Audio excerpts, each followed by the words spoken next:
ஆதியாகமம் 18ஆம் அதிகாரம். பின்பு கர்த்தர் மம்ரேயின் சமபூமியிலே அவனுக்கு தரிசனமானார்.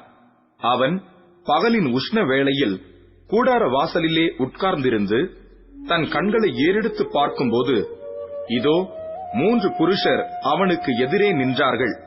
அவர்களை கண்டவுடனே அவன் கூடார வாசலிலிருந்து அவர்களுக்கு எதிர்கொண்டு ஓடி தரைமட்டும் குனிந்து, ஆண்டவரே, உம்முடைய கண்களில் எனக்கு கிருபை கிடைத்ததானால் நீர் உமது அடியேனை விட்டு கடந்து போக வேண்டாம். கொஞ்சம் தண்ணீர் கொண்டு வரட்டும். உங்கள் கால்களை கழுவி மரத்தடியில் சாய்ந்து கொண்டிருங்கள். நீங்கள் உங்கள் இருதயங்களை திடப்படுத்த கொஞ்சம் அப்பம் கொண்டு வருகிறேன். அப்புறம் நீங்கள் உங்கள் வழியே போகலாம். இதற்காகவே அடியேன் இடம் வரைக்கும் வந்தீர்கள் என்றான். அதற்கு அவர்கள், நீ சொன்னபடி செய் என்றார்கள். அப்பொழுது ஆபிரகாம் தீவிரமாய் கூடாரத்தில் சாராளிடத்திற்கு போய், நீ சீக்கிரமாய் 3 படி மெல்லிய மாவு எடுத்து பிசைந்து அப்பம் சுடு என்றான். ஆபிரகாம் மாட்டு மந்தைக்கு ஓடி ஒரு நல்ல இளங்கன்றை பிடித்து வேலைக்காரன் கையிலே கொடுத்தான். அவன் அதை சீக்கிரத்தில் சமைத்தான். ஆபிரகாம் வெண்ணெயையும் பாலையும் சமைப்பித்த கன்றையும் எடுத்து வந்து அவர்கள் முன்பாக வைத்து அவர்கள் அருகே மரத்தடியில் நின்று கொண்டிருந்தான். அவர்கள் புசித்தார்கள். அவர்கள் அவனை நோக்கி, உன் மனைவி சாராள் எங்கே என்றார்கள். அதோ கூடாரத்தில் இருக்கிறாள் என்றான். அப்பொழுது அவர், ஒரு உற்பவ கால திட்டத்தில் நிச்சயமாய் உன்னிடத்திற்கு திரும்ப வருவேன். அப்பொழுது உன் மனைவியாகிய சாராளுக்கு ஒரு குமாரன் இருப்பான் என்றார்.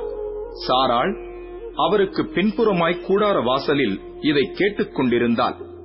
ஆபிரகாமும் சாராளும் வயது சென்று முதிர்ந்தவர்களாய் இருந்தார்கள். ஸ்திரீகளுக்குள்ள வழிபாடு சாராளுக்கு நின்று போயிற்று.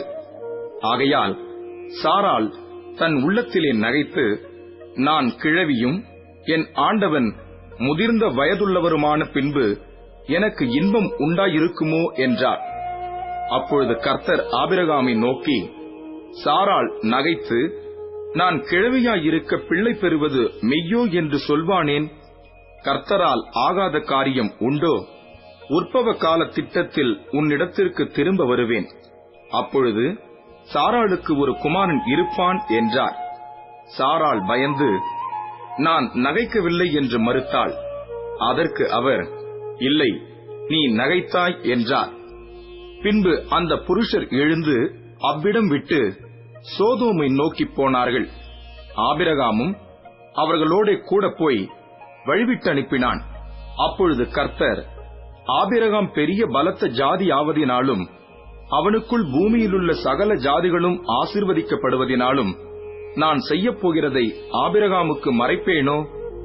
கர்த்தர் ஆபிரகாமுக்கு சொன்னதை நிறைவேற்றும்படியாய் அவன் தன் பிள்ளைகளுக்கும் தனக்கு பின்வரும் தன் வீட்டாருக்கும், நீங்கள் நீதியையும் நியாயத்தையும் செய்து கர்த்தருடைய வழியை காத்து நடவுங்கள் என்று கட்டளையிடுவான் என்பதை அறிந்திருக்கிறேன் என்றார்.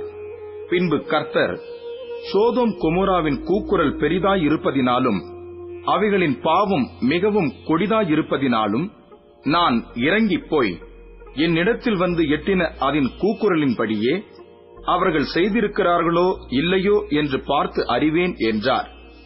அப்பொழுது அந்த புருஷர் அவ்விடம் விட்டு சோதோமை நோக்கிப் போனார்கள்.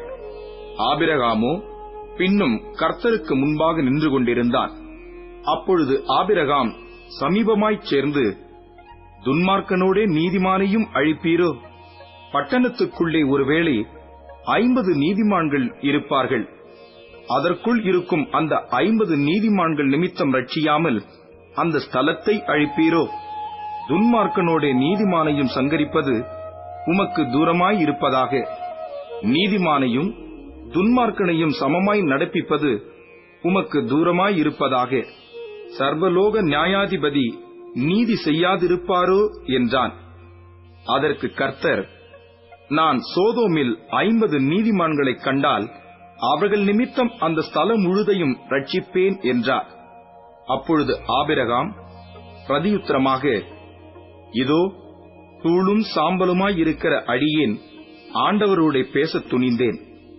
ஒருவேளை 50 நீதிமான்களுக்கு 5 பேர் குறைந்திருப்பார்கள். அந்த 5 பேர் நிமித்தம் பட்டணம் முழுதையும் அழிப்பீரோ என்றான். அதற்கு அவர், நான் 45 நீதிமான்களை அங்கே கண்டால் அதை அழிப்பதில்லை என்றார். அவன் பின்னும் அவரோட பேசி, 40 நீதிமான்கள் அங்கே காணப்பட்டாலோ என்றான். அதற்கு அவர், 40 நீதிமான்கள் நிமித்தம் அதை அழிப்பதில்லை என்றார். அப்பொழுது அவன், நான் இன்னும் பேசுகிறேன், ஆண்டவருக்கு கோபம் வராமல் இருப்பதாக. 30 நீதிமான்கள் அங்கே காணப்பட்டாலோ என்றான்.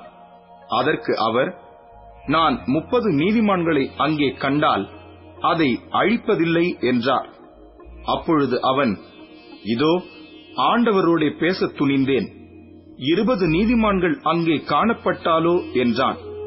அதற்கு அவர், 20 நீதிமான்கள் நிமித்தம் அதை அழிப்பதில்லை என்றார். அப்பொழுது அவன், ஆண்டவருக்கு கோபம் வராதிருப்பதாக. நான் இன்னும் இந்த ஒரு விசை மாத்திரம் பேசுகிறேன், 10 நீதிமான்கள் அங்கே காணப்பட்டாலோ என்றான். அதற்கு அவர், 10 நீதிமான்கள் நிமித்தம் அதை அழிப்பதில்லை என்றார். கர்த்தர் ஆபிரகாமோடே பேசி முடிந்த பின்பு போய்விட்டார். ஆபிரகாமும் தன்னுடைய இடத்துக்கு திரும்பினான்.